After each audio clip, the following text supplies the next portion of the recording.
नमस्कार दोस्तों, स्वागत है आपका मेरे चैनल पे। दोस्तों, जैसा कि आप जानते हैं कि India 5th generation fighter aircraft AMCA के ऊपर काम कर रहा है। साथ ही दोस्तों, इंडिया के नए एयर चीफ मार्शल ने यह भी कहा था कि हम 114 फाइटर जेट MRFA कॉन्ट्रैक्ट के तहत यानी मल्टी रोल फाइटर एयरक्राफ्ट भी खरीदेंगे, जिन्हें इंडिया में ही बनाया जाना है। और साथ ही दोस्तों, कहा जा रहा है कि इनके अंदर भी 5th जनरेशन फाइटर एयरक्राफ्ट के फीचर हो सकते हैं। ऐसे में इंडिया का प्लान क्या हो सकता है, स्पेशली इन फाइटर जेट्स के लिए, आज इसी के ऊपर डिस्कस करेंगे। चलिए दोस्तों, शुरू करते हैं।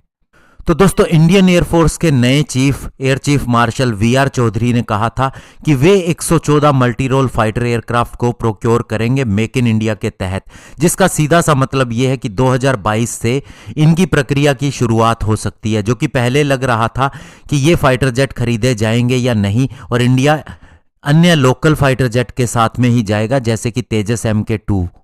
और दोस्तों, आपको बताना चाहूंगा कि इंडियन एयरफोर्स चीफ ने जो कहा है कि 4.5 जनरेशन के फाइटर जेट ये होंगे, लेकिन हमें इसके अंदर 5th और 6th जनरेशन की टेक्नोलॉजी भी चाहिए, यानी कि ये 4.5 जनरेशन से ऊपर के फाइटर जेट होने चाहिए।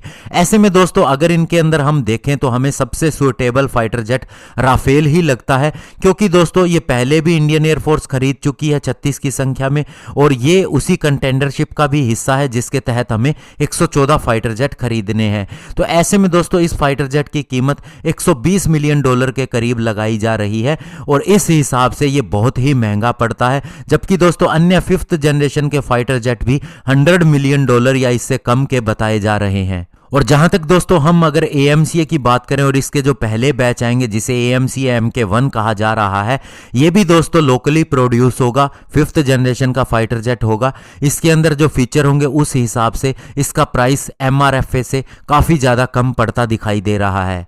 साथ ही दोस्तों, अगर हम मल्टी रोल फाइटर एयरक्राफ्ट की डील की बात करें, तो अगर इसको हम जल्दी से जल्दी भी एग्जीक्यूट करते हैं तो दोस्तों, ये 2028 से पहले हमें पहला फाइटर जेट नहीं मिल सकता। वो भी तब जब हमें इन्हें मेक इन इंडिया के तहत और इंडिया में ही बनाना है और टेक्नोलॉजी ट्रांसफ़र भी करवानी है। तो ऐसे में इसमें काफ़ी ज़्यादा समय लग जाएगा। और जहाँ तक दोस्तों AMCA MK1 की बात है, तो ये फाइटर जेट का प्रोडक्शन भी 2029-30 के अंदर शुरू हो सकता है।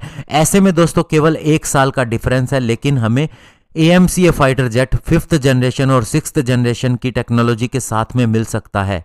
और साथ ही दोस्तों, अगर हम बात करें 4.5 जनरेशन के अन्य फाइटर जेट की, अन्य एयरफोर्स की, तो उनके पास काफ़ी लंबे समय से 5th जनरेशन के फाइटर जेट भी है, और 4.5 जनरेशन को उन्होंने ऑलरेडी अपग्रेड करना शुरू कर दिया है। जिसका मतलब ये है कि अगर हम इन फाइटर जेट को प्रोक्योर करते हैं तो उस समय तक अन्य एयरफोर्स के पास भी ऐसे ही फाइटर जेट आ जाएंगे, तो उस समय हमारे पास एक सुपीरियर फाइटर जेट होना चाहिए। तो ऐसे में दोस्तों, इंडियन एयरफोर्स का प्लान ये भी हो सकता है कि AMCA MK1 की 5 स्क्वाड्रन को खरीदा जाए, यानी लोकली बनाया जाए, और इसके बाद में जो AMCA MK2 आता है, जो कि 5.5 जनरेशन या 6th जनरेशन का फाइटर जेट होगा, उसको भी अगर 5 स्क्वाड्रन को खरीदा जाता है, तो ऐसे में हमारे पास 5th जनरेशन फाइटर जेट की 10 स्क्वाड्रन हो जाती हैं। और साथ ही दोस्तों, अगर उसके बाद में AMCA MK3 का प्रोडक्शन शुरू होता है, तो हमारे पास पूरी तरह से 6th जनरेशन कैपेबिलिटी का फाइटर जेट आना शुरू हो जाएगा। और उस समय तक दोस्तों, सुखोई 30 भी रिटायर होने की राह देख रहे होंगे, तो उन्हें भी आसानी से रिप्लेस किया जा सकता है। तो ऐसे में दोस्तों, देखना होगा कि इंडियन एयरफोर्स का क्या डिसीजन बनता है। क्या वह मल्टी रोल फाइटर एयरक्राफ्ट को ही 5th जनरेशन के फीचर देके उसके साथ आगे बढ़ेगी और AMCA की कम स्क्वाड्रन परचेज करेगी, या फिर उसका पूरा फोकस AMCA के ऊपर रहेगा। ये हमें अगले साल में क्लियर हो जाएगा। धन्यवाद। जय हिंद।